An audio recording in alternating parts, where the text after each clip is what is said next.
Hello दोस्तों, कैसे हैं आप सब। उम्मीद करते हैं कि सभी बहुत अच्छे होंगे। दोस्तों, आज एक नई कहानी के साथ आए हैं। चलिए दोस्तों, कहानी को शुरू करते हैं। आज की कहानी दोस्तों बहुत ही इंटरेस्टिंग कहानी है। प्राचीन समय में एक समुद्र के किनारे एक टिटहरी का जोड़ा रहता था। वे दिन भर अपने दाना पानी की व्यवस्था करते और शाम को वापस अपने घोंसले पर आ जाते। जब टिटहरी के अंडे देने का समय आया, उससे एक दिन पहले उसने अपने पति से कहा कि कहीं सुरक्षित स्थान की खोज कर लें, वहां जाकर मैं अपने अंडे रखूंगी। टिटहरे ने कहा, यह स्थान पर्याप्त सुरक्षित है, तुम चिंता मत करो। टिटहरी जब समुद्र की लहरें उफान पर होती हैं तो वह एक वयस्क हाथी को भी खींच कर ले जाती हैं।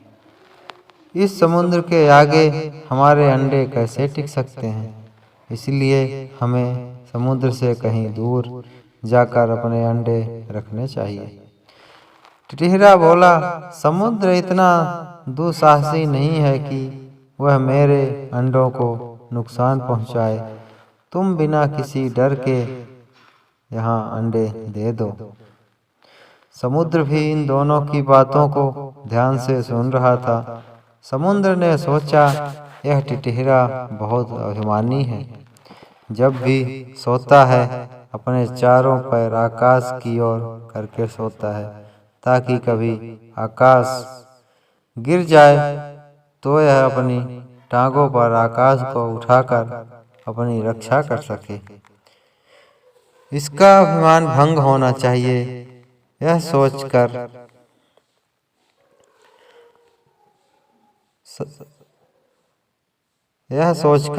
समुद्र ने लहरों के साथ उसके अंडे अपने अंदर कर लिए।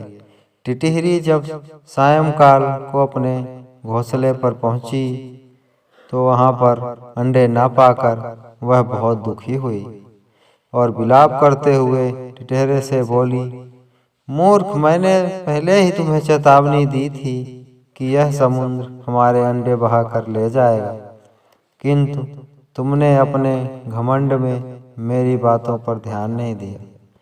अपने शुभचिंतकों की बातों पर जो व्यक्ति ध्यान नहीं देते, उनकी ऐसी ही दुर्गति होती है।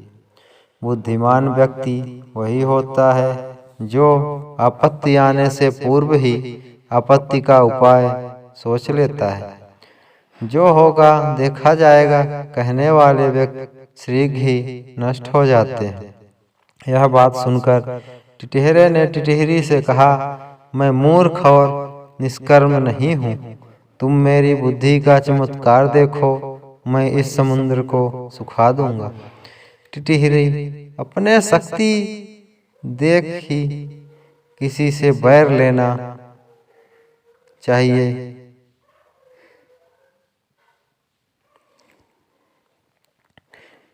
टिटहरी बोली, हमें अपनी शक्ति देखकर ही किसी से बैर लेना चाहिए। समुद्र के साथ तेरा वैर तुझे शोभा नहीं देता। इस पर क्रोध करने से क्या लाभ। टिटहरा फिर भी अपनी चोंच से समुद्र को खाली करने की डींगे मारता रहा।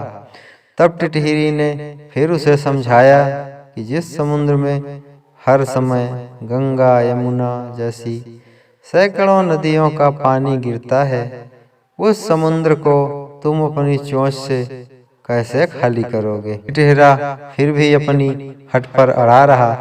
तब टिटहरी ने कहा, यदि तुमने समुद्र को सुखाने की हट कर ही ली है तो तुम दूसरे पक्षियों की सहायता लो।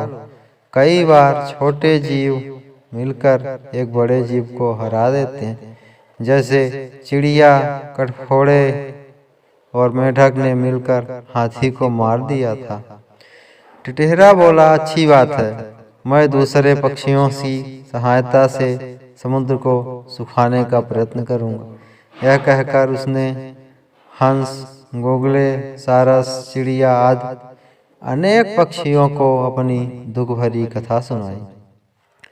तब सभी पक्षियों ने मिलकर कहा कि हम सब तो समुद्र के आगे असक्त हैं, किंतु पक्षी राज गरुड़ आपकी अवश्य सहायता कर सकते हैं।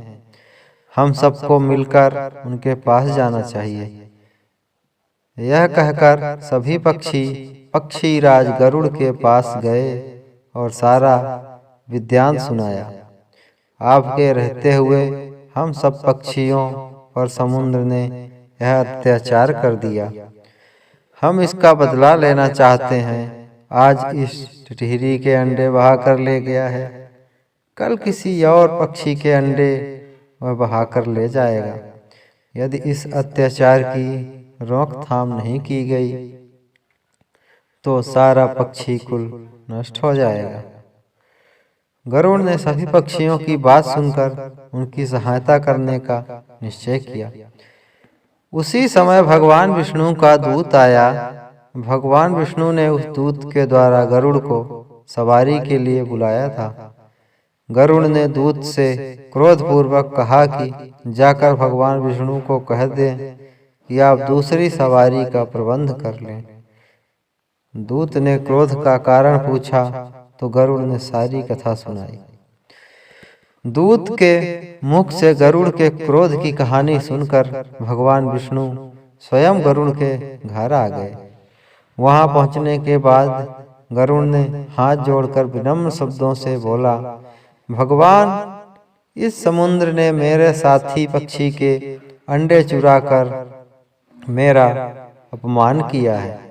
मैं इस समुद्र से अपने अपमान का बदला लेना चाहता हूँ। भगवान विष्णु बोले, तुम्हारा क्रोध सही है। समुद्र को ऐसा कार्य नहीं करना चाहिए था।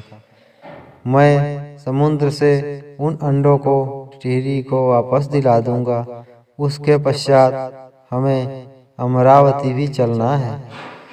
जब भगवान विष्णु ने अपने धनुष पर अग्नि बाण चढ़ाकर समुद्र से कहा, दुष्ट, अभी उन अंडों को वापस दे दे, वरना मैं तुम्हें क्षण भर में सुखा दूंगा।